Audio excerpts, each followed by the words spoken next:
नमस्कार दोस्तों, मैं सुनील कुमार और आप सुन रहे हैं हॉरर कहानी, वो भी मेरी जुबानी।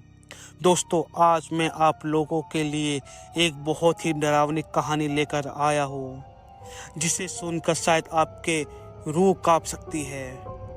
ये कहानी है एक परिवार की जो रात के अंधेरे में राजस्थान के सुनसान रास्तों से गुजर रहा था। अचानक उसकी बैलगाड़ी बिना किसी वजह के रुक जाती है रास्ते में, और तभी एक अजीब सी औरत लाल साड़ी में लिपटी हुई रहस्यमय तरीके से मुस्कान के साथ मुस्कुराते हुए उसके पास आती है। वो लिफ्ट मांगती है, लेकिन जैसे ही वो बैलगाड़ी पर चढ़ने लगती है, बच्चे की नज़र उसके उल्टे पैरों पर पड़ती है। परिवार सिरहा उठता है और बैल भी जैसे डर से जम जाते हैं। आखिर वो औरत कौन थी? क्या हुआ उस परिवार के साथ? जानने के लिए बने रहिए हमारे साथ। और दोस्तों, कहानी शुरू करने से पहले आपसे एक छोटी सी रिक्वेस्ट है कि अगर आप लोग मेरे चैनल पर नए हैं तो मेरे चैनल को सब्सक्राइब कर देना और मेरी वीडियो को लाइक कर देना। तो चलिए दोस्तों, बिना समय बर्बाद किए आज की कहानी शुरू करते हैं। बात कुछ साल पहले की है।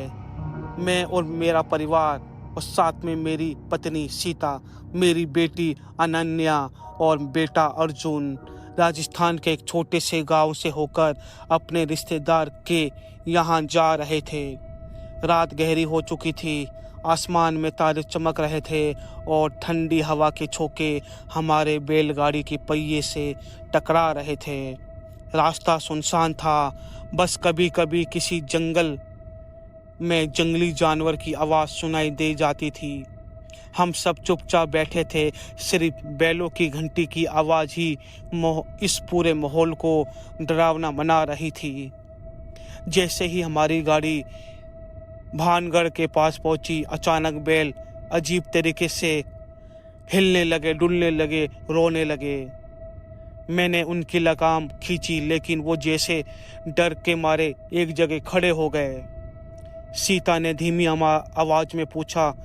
मैं कुछ बोलता उससे पहले हमारी गाड़ी अचानक झटके से रुक गई, बिना किसी वजह के ना कारण। मैंने देखा ना कोई पत्थर ना कोई कीचड़, फिर भी गाड़ी आगे क्यों नहीं बढ़ रही थी। तभी घनी रात के सन्नाटे में किसी के पैरों की आहट सुनाई दी। मेरी बेटी अनन्या मेरा हाथ कसकर पकड़कर बोली, पापा, लगता है कोई आ रहा है। उसकी आवाज़ में डर था। मैंने धीरे से सिर उठाकर सामने देखा तो एक लाल साड़ी में लिपटी हुई औरत और उसके बाल खुले हुए चेहरे पर एक अजीब सी मुस्कान और हमारी तरफ बढ़ रही थी। भैया, क्या मुझे कुछ दूर तक आप छोड़ देंगे? उसने हमसे पूछा, लेकिन उसमें कुछ था जो असामान्य लग रहा था। इस वीरान रात में अकेली एक औरत, वो भी सुनसान रास्ते में। मेरा मन तो थोड़ा घबरा गया था, लेकिन फिर भी इंसानियत के नाते मैंने हामी भर दी। बैठ जाइए, मैंने कहा। उसने धीरे से बैलगाड़ी पर चढ़ना शुरू किया, लेकिन तभी अचानक अर्जुन घबराकर बोला, पापा, इसके पैर। मैंने उसकी बात पर ध्यान नहीं दिया, लेकिन जब अनन्या और अर्जुन दोनों पीछे खिसकने लगे तो मैंने गर्दन घुमाकर देखा और मेरी तो रूह कांप गई। उस औरत के पैर उल्टे थे। सीता ने जब ये देखा तो वो उठी। मैंने घबराकर बैलों को हाँकना शुरू किया, लेकिन वो जैसे बेजान हो गए थे। हमारी गाड़ी वहीं खड़ी थी और वो औरत, उस रात की ठंडक अचानक बढ़ गई। हवाओं में अजीब सी सरसराहट थी, जैसे पेड़ों के पत्ते नहीं, कोई और ही चीज़ हिल रही हो। मेरी हथेली और पसीने से भीगने लगी, लेकिन ठंड के बावजूद मेरा शरीर कांप रहा था। बैलगाड़ी एक अजीब भारीपन से दबी हुई थी, जैसे उस पर कुछ ऐसे चढ़ गया हो जो इस दुनिया का नहीं था। सीता के चेहरे पर डर साफ झलक रहा था। उसने अनन्या और अर्जुन को अपने पास खींच लिया। मैं कुछ बोलने ही वाला था कि उस औरत की हंसी गूंज उठी। वो हंसी इंसानी नहीं लग रही थी। उसकी आवाज़ चारों ओर गूंज रही थी, लेकिन ऐसा लग रहा था कि वो सिर्फ मेरे कानों में ही गूंज रही हो। मैंने बैलों को जोर से हाँकने की कोशिश की, लेकिन वो एक ही जगह पर खड़े रहे, जैसे उनके पैर जमीन में धंस गए हो। भैया कहाँ जा रहे हो? वो औरत अब भी मुस्कुरा रही थी, लेकिन उसकी मुस्कान अब बड़ी और डरावनी हो चुकी थी। उसका चेहरा धीरे धीरे बदलने लगा था। मैंने उसके चेहरे को ध्यान से देखा। उसकी आंखें काली थी, पूरी काली, बिना किसी पुतली के, और उसके होंठ हल्के से खून में लथपथ थे। अचानक अर्जुन जोर से चिल्लाया, पापा यहाँ देखो। मेरी नज़र जहाँ अर्जुन ने इशारा किया उधर गई। बैलगाड़ी के लकड़ी के तख्ते पर खून के धब्बे उभरने लगे थे। धीरे धीरे मेरी तरफ बढ़ रहा था। मुझे कुछ समझ में नहीं आ रहा था कि मैं क्या करूं। मेरी सांसें तेज हो गई थी। मेरे दिल की धड़कन इतनी तेज हो गई थी कि मुझे लगा कि मेरी छाती अब फट जाएगी। सीता ने कांपती आवाज में कहा, राघव, इसे उतारो गाड़ी से। मैंने कांपती हुई उसकी तरफ देखा। आपको कहाँ जाना है? मैंने हिम्मत करके पूछा। औरत मुस्कुराई और चौड़ी हो गई। उसके होठ के किनारे तक खून बह रहा था। उसने धीरे से अपने बालों को पीछे किया और तब मैंने देखा उसकी गर्दन पर बड़े बड़े नाखूनों के गहरे निशान थे, जैसे किसी ने उसे नोच डाला हो। बस थोड़ा आगे है, उसने धीरे से कहा, लेकिन उसकी आवाज़ अब पहले से जैसी नहीं थी। वो आवाज़ अब गहरी और भारी हो गई थी, जैसे 2-3 लोग एक साथ बोल रहे हो। अचानक बैलगाड़ी छोड़कर झटके से हिली। बैल पूरी तरह हिलने लगे और गाड़ी पीछे की तरफ लुढ़कने लगी।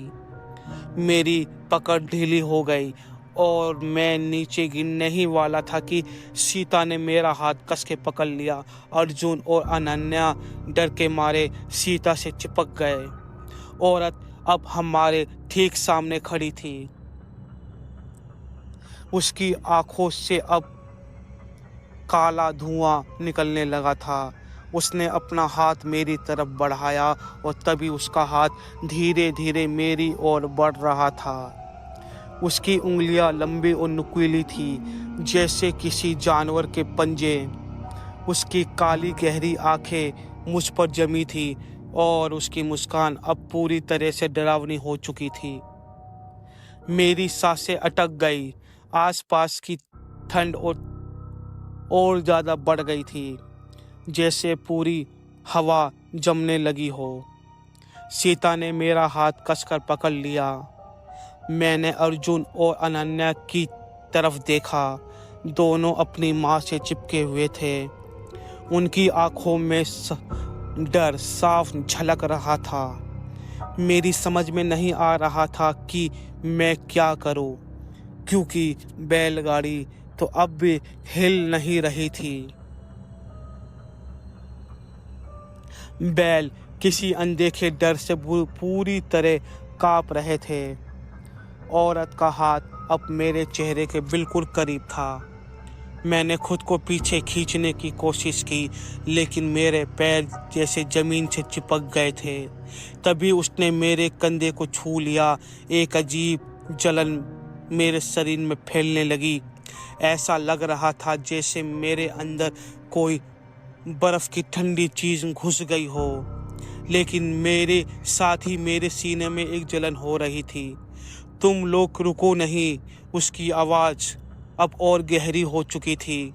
ऐसा लग रहा था जैसे कई अलग अलग आवाज़ एक साथ बोल रही हो। मुझे लगा कि अब कुछ भी हो सकता है। मैंने पूरी ताकत लगाकर बैलों की लगाम खींची और जोर से चिल्लाया, चलो चलो बैल चलो।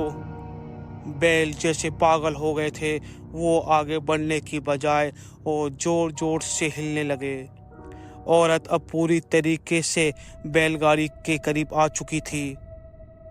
उसकी उंगली अब मेरे चेहरे को छू रही थी कि अचानक अनन्या जोर से चीखी, पापा देखो। मैंने घबरा कर चारों ओर देखा। इतना घना कोहरा कि मैंने आज तक कभी नहीं देखा था। और उस कोहरे के बीच में कई और परछाई उभरने लगी थी। वो परछाई भी उस औरत की तरह दिख रही थी। लाल साड़ी, खुले बाल, डरावनी मुस्कान और काली आंखें। अब मेरी धड़कन बेकाबू हो चुकी थी। मैंने पूरी ताकत से बैलों को हाँकने की कोशिश की। बैल जोर से उछले और बैलगाड़ी आगे बढ़ने लगी। मैंने पीछे मुड़कर देखने की हिम्मत जुटा नहीं पाया, लेकिन मुझे महसूस हो रहा था कि वो परछाई अब भी हमारे पीछे थी। सीता ने कांपती आवाज में पूछा, क्या वो जा रही है? पर जवाब देने से पहले ही बैलगाड़ी के पहिए किसी चीज से टकराए और हम सब जोर से हिले। अर्जुन गिरते गिरते बचा, लेकिन गाड़ी की गति अचानक धीमी होने लगी। बैल दौड़ रहे थे, लेकिन ऐसा लग रहा था जैसे गाड़ी किसी भारी चीज को खींच रही हो। सीता ने कांपती आवाज में कहा, राघव पीछे मत देखना। पर मैं खुद को रोक नहीं सका। मैंने धीरे से गर्दन घुमाई। पीछे का नज़ारा मेरी रूह तक जमा देने वाला था, क्योंकि वो परछाई अब हमारी गाड़ी से बिल्कुल चिपक के दौड़ रही थी। वो परछाई अब हमारी गाड़ी से बिल्कुल लगी हुई थी। उनकी आंखें जलती हुई अंगारों जैसी चमक रही थी। उनकी लाल साड़ी से खून टपक रहा था और उनकी उंगलियां हमारी ओर बढ़ रही थी। उसमें से एक ने गाड़ी की लकड़ी पकड़ ली और गाड़ी जोर से हिल गई। अर्जुन और अनन्या डर से चीख उठे, राघव कुछ करो। सीता की आवाज़ कांप रही थी। मैंने पूरी ताकत से बैलों की लगाम खींची, लेकिन तभी वो औरत जो सबसे पहले हमें मिली थी बिल्कुल मेरे करीब आ चुकी थी। उसके लंबे नाखून मेरी बाह में धंस गए। ठंडक मेरी हड्डी तक उतर गई। मेरी सांसें रुकने वाली थी। तभी उसने बोला, तुम लोग नहीं बच सकते। उसकी आवाज़ बहुत डरावनी थी। अब मेरे सिर के अंदर उसकी आवाज़ गूंज रही थी, जैसे कोई सीधे मेरे दिमाग में बोल रहा हो। मैंने खुद को छुड़ाने की कोशिश की, लेकिन मेरा शरीर शून्य हो चुका था। मेरी आंखों के सामने अंधेरा छाने लगा था। पर तभी अनन्या ने एक अचानक कुछ किया जो मैं कभी भूल नहीं सकता। उसने अपने गले से माँ की दी हुई चांदी की चेन उतारी और उस औरत के चेहरे पर फेंक दी। जैसे ही चांदी का टुकड़ा उसके चेहरे से टकराया, वो अचानक पीछे हट गई। उसकी चीख पूरी हवा में कांप उठी। उसके साथ ही बाकी परछाई भी पीछे हटने लगी, पर वो पूरी तरह गायब नहीं हुई थी। गाड़ी अचानक हल्की हो गई और बैल पूरी रफ्तार से भागने लगे। हमें पता नहीं था कि हम कहाँ जा रहे हैं, लेकिन हमें सिर्फ वहाँ से दूर जाना था और अपनी जान बचानी थी। लेकिन वो परछाई पीछे छूट रही थी। सीता अनन्या को कसकर गले लगा लिया। अर्जुन अब भी डरा हुआ था, लेकिन उसने धीरे से पूछा, पापा हम बच गए? मैं कुछ नहीं बोल सकता। मैं बस सामने देख रहा था। रास्ता अब भी काला और अनजान था। और मेरे मन में सिर्फ एक ही सवाल गूंज रहा था, क्या वो परछाई वाकई पीछे छूट गई है या वो अब भी हमें देख रही थी। बैलगाड़ी की गति अब तेज थी, लेकिन मेरी धड़कन उससे भी तेज। रात का अंधेरा और घना हो चुका था और हवा में एक अजीब सा भारीपन था, जैसे कोई अब भी हमारे आसपास उसका होना महसूस कर सकते थे। सीता ने अनन्या को, अर्जुन को, दोनों को कस के पकड़ते हुए बोला कि राघव, मेरा शरीर कांप रहा है, लेकिन मैं कुछ नहीं बोला। मैं समझ सकता था कि वो भी डर महसूस कर रहे हैं जो मैं कर रहा था। एक नज़र हमारे पीछे अब भी थी। रास्ता सीधा था, लेकिन ऐसा लग रहा था कि हम कहीं नहीं पहुंच रहे।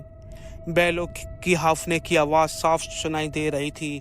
उनकी चाल धीमी पड़ रही थी, लेकिन मैं उन्हें रोकने की हिम्मत नहीं कर पा रहा था। मैंने पीछे मुड़कर देखने से खुद को रोका, लेकिन मेरी रूह कांप रही थी जब मैंने अर्जुन को धीरे से फुसफुसाते हुए सुना, पापा, गाड़ी में कोई बैठा है। मेरा शरीर जम गया। सीता ने अर्जुन का हाथ जोर से पकड़ लिया और उनकी आंखें डरी हुई थी। अनन्या ने धीरे से मेरी शॉल खींची। उसकी आंखों से आंसू बह रहे थे। मैंने धीरे से गर्दन घुमाई। गाड़ी के कोने में वो जहां कुछ पल पहले कोई नहीं था, अब वहीं लाल साड़ी में लिपटी हुई एक औरत बैठी थी। उसके बाल हवा में लहरा रहे थे और उसकी काली परछाई आंखें मुंह पर आ चुकी थी। तुम लोग मुझसे नहीं बच सकते। ऐसी आवाज़ कौन निकालता है, जैसे कई आवाज़ एक साथ बोल रही हो। मैंने बैलों को जोर से हाँका, लेकिन गाड़ी अब भी भारी हो चुकी थी, जैसे हजारों हाथ इससे पीछे खींच रहे हो। सीता की आवाज़ आई। सीता की सांसें तेज हो रही थी और अर्जुन और अनन्या को कसकर पकड़ लिया था। राघव, हमें यहाँ नहीं आना चाहिए था। उस औरत का चेहरा बदल रहा है। उसकी स्किन स्याही जैसी काली हो रही है और उसके होठ के किनारे से खून की धार बह रही है और उसके नाखून और लंबे होते जा रहे हैं। मेरा हाथ सुन्न हो रहा है। ऐसा लग रहा था जैसे मेरी पूरी शक्ति कोई खींच रहा हो। मेरी आंखों के सामने अंधेरा छाने लगा। मेरे कानों में बस एक आवाज़ गूंज रही थी, तुम लोग यहाँ से कभी नहीं बचोगे। तभी अचानक बैलगाड़ी जोर से झटके से हिली, जैसे किसी ने उसे पीछे से खींच लिया हो। मैं अपना संतुलन खो बैठा कि सीता ने मेरा हाथ कसकर पकड़ लिया। अर्जुन और अनन्या डर के मारे सन्न हो चुके थे। बैलों की आँख सफ़ेद हो गई थी। उनकी नाक से झाग निकल रहा था और वो जमीन पर मर रहे थे, लेकिन आगे बढ़ने में नाकाम थे। पीछे बैठी वो औरत अब धीरे धीरे हमारी ओर बढ़ रही थी। उसकी गर्दन टेढ़ी हो चुकी थी। उसकी आंखों के गड्ढे से काला पानी टपक रहा था और उसकी उंगली नुकीली हड्डियों में बदल चुकी थी। हवा में एक अजीब सड़न फैल गई थी, जैसे किसी सड़ी हुई लाश की गंध हो। तुम लोग यहाँ से नहीं जा सकते। उसकी इस आवाज़ ने हम सबको चीखने में मजबूर कर दिया। मैंने अपनी पूरी ताकत से बैलों की लगाम खींची और चिल्लाया, भागो बैल भागो। अचानक उछले और जैसे किसी अदृश्य ताकत ने उन्हें धक्का दे दिया हो, जोर से हिली और तेजी से आगे बढ़ने लगी। लेकिन उस औरत की चीख हमारे कानों में गूंज रही थी। मैंने हिम्मत करके एक नज़र पीछे डाली। वो औरत अब गाड़ी का पीछा नहीं कर रही थी, बल्कि रास्ते में दोनों ओर खड़ी कई परछाई हमारी ओर देख रहे थे। लाल साड़ी में लिपटी बिना आंखों वाली लाल साड़ी में लिपटी बिना आंखों वाली लंबी नाखूनी वाली परछाई, बहुत सारी परछाई खड़ी थी, लेकिन उनकी मौजूदगी से मेरी आत्मा तक कांप गई, क्योंकि मैंने आज से पहले एक साथ इतनी आत्माओं को नहीं देखा था। सीता ने मेरी बाजू पकड़ी और कांपते हुए बोली, राघव, मत देखो, मत देखो। पर मैं अपनी नज़र हटा नहीं सका। उन परछाइयों में से एक अब भी वैसी की वैसी दिख रही थी जैसे वो औरत थी, पर एक फर्क था। इस बार उसकी जगह पर सीता जैसी कोई खड़ी थी, ठीक मेरी पत्नी की शक्ल, लेकिन वो सीता नहीं थी। उसकी आंखें काली थी, उसके होंठ सिले हुए थे और उसकी गर्दन पर गहरे काले निशान थे। तुम लोग हमें नहीं भूल सकते। मेरा शरीर पत्थर बन गया। मैं कुछ सोचने समझने की शक्ति मेरे अंदर नहीं बची। पहले ही गाड़ी एक बड़े गड्ढे में जाकर जोर से उछली। सीता, अर्जुन और अनन्या जमीन पर गिरने ही वाले थे कि मैंने पूरी ताकत से लगाम खींची। गाड़ी रुक गई। बैल हाँफ रहे थे। हवा अब भी सर्द थी, पर चारों ओर सन्नाटा था। मैंने धीरे धीरे चारों ओर देखा। वो सब गायब हो चुके थे, पर मैं जानता था कि वो अब भी हमें देख रहे हैं। गाड़ी अब भी हिचकोले खा रही थी। बैलों की सांसें बहुत तेज हो गई थी और हमारे चारों तरफ एक अजीब सा सन्नाटा था। ऐसा लग रहा था जैसे हवा भी थम चुकी हो, जैसे किसी ने इस जगह पर हर आवाज़ को निकल लिया हो। मेरी उंगली अब भी लगाम पर जमी थी, लेकिन हथेली पसीने से भीग चुकी थी। सीता के चेहरे पर डर साफ झलक रहा था और अनन्या मेरी सोल को कसकर पकड़े हुई थी। अर्जुन शून्य होकर सामने देख रहा था। उसकी सबसे छोटी और तेज हो गई आंखें। सामने रास्ता अब साफ नहीं दिख रहा था। कोहरा और घना हो चुका था और गुप्त अंधेरे में हम चारों तरफ कुछ परछाइयाँ अब भी हिलती हुई हम महसूस कर सकते थे। मैंने बैलों को और तेजी से हाँकने की कोशिश की, लेकिन ऐसा लग रहा था जैसे हमारी गाड़ी किसी अदृश्य कीचड़ में फंस चुकी हो। पहिया तो घूम रहे थे, लेकिन गाड़ी आगे नहीं बढ़ रही थी। सीता ने कांपती आवाज में कहा, राघव, ये जगह सही नहीं लग रही। मैंने कुछ कहने ही वाला था कि अर्जुन ने धीमी लेकिन कांपती हुई आवाज में बोला, पापा, कोई चल रहा है। मेरी रीढ़ की ठंडक हड्डी हो गई। मैंने धीरे से सिर उठाया। सामने कोहरे के बीच से एक साया सीधे सीधे हमारी तरफ आ रहा था। उसकी चाल अजीब थी। उसके पैर जमीन से कुछ ऊपर थे, जैसे वो हवा में तैर रहे हो।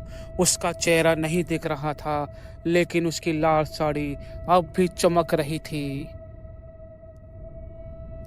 वो औरत इस बार अकेली नहीं थी।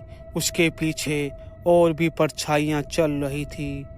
वो सभी एक ही तरह से चल रही थी, बिना किसी आवाज़ के, बस हमारी ओर बढ़ रही थी। सीता ने मेरा हाथ पकड़ लिया। राघव, अब क्या करें? मेरे पास कोई जवाब नहीं था। मैं जानता था कि हम बचने की कितनी भी कोशिश करें, लेकिन ये चीज़ अब हमें नहीं छोड़ने वाली थी। और तभी वो औरत रुक गई। साड़ी के ठीक सामने उसके बाल अब भी बिखरे हुए थे। उसकी लाल साड़ी हवा में हिल रही थी और उसकी आंखें इस बार पूरी तरीके से सफ़ेद थी।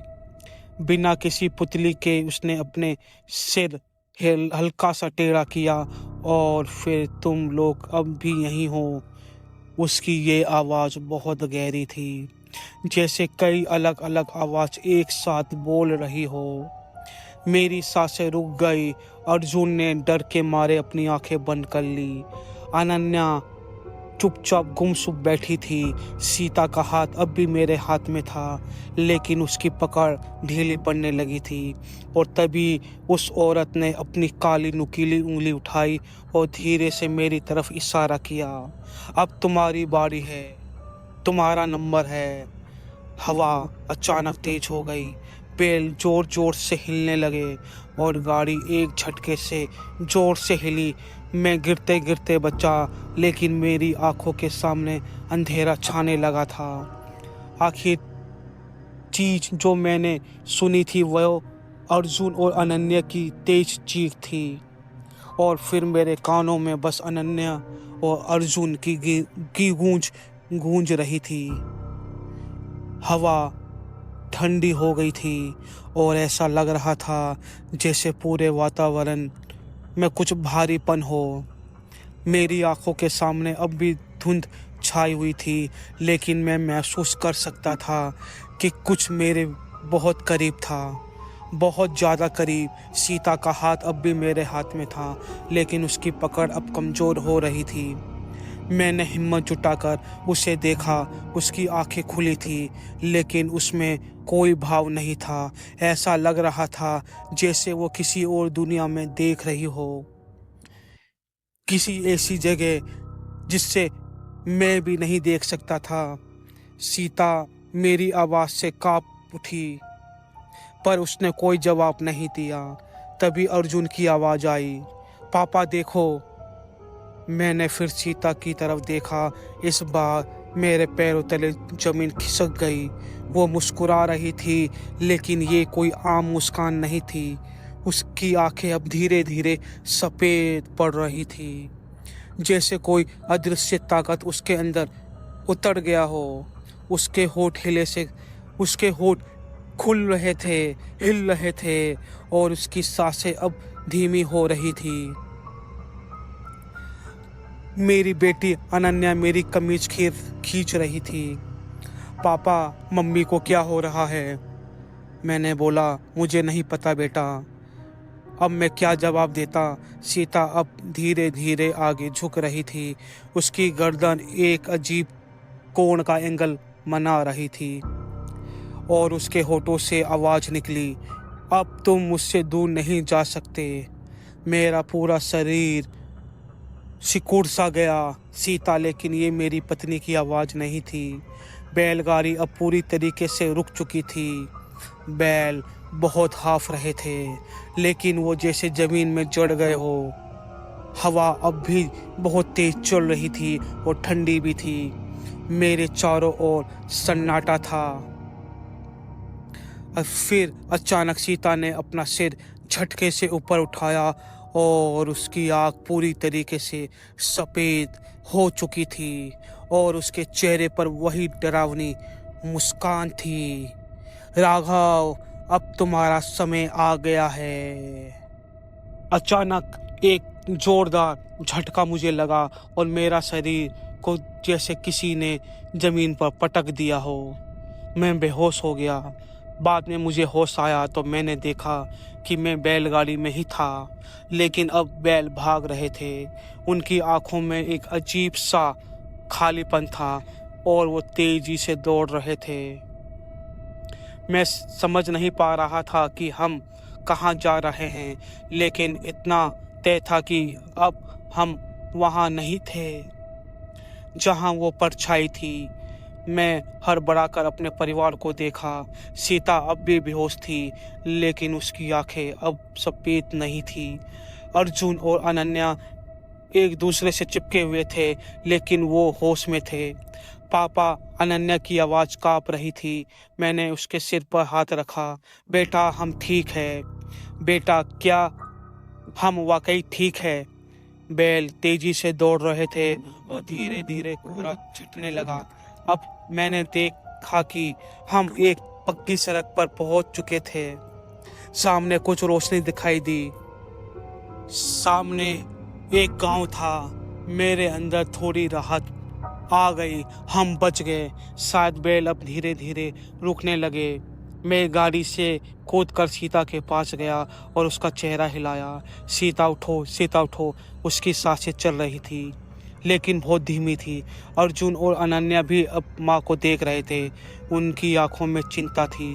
तभी सीता की उंगली हिली, फिर उसकी पलकों में हल्की सी हरकत हुई और अगले ही पल उसने आंखें खोल दी।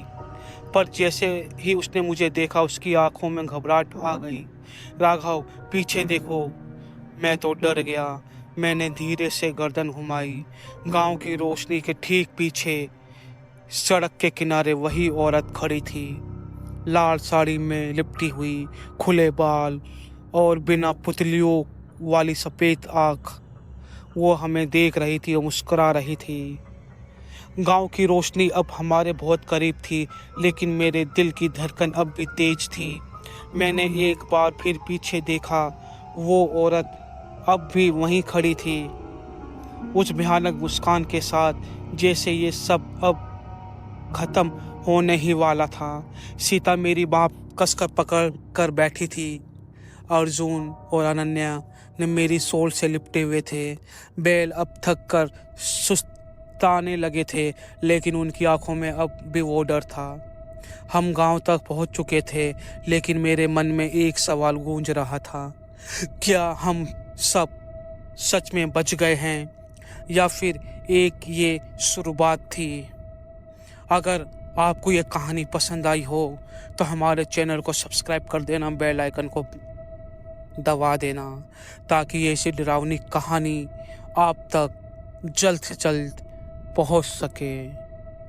कहानी अभी ख़त्म नहीं हुई है। सावधान रहे और सतर्क रहे, और रात को रेगिस्तान के सुनसान इलाके में जाने की हिम्मत ना करें।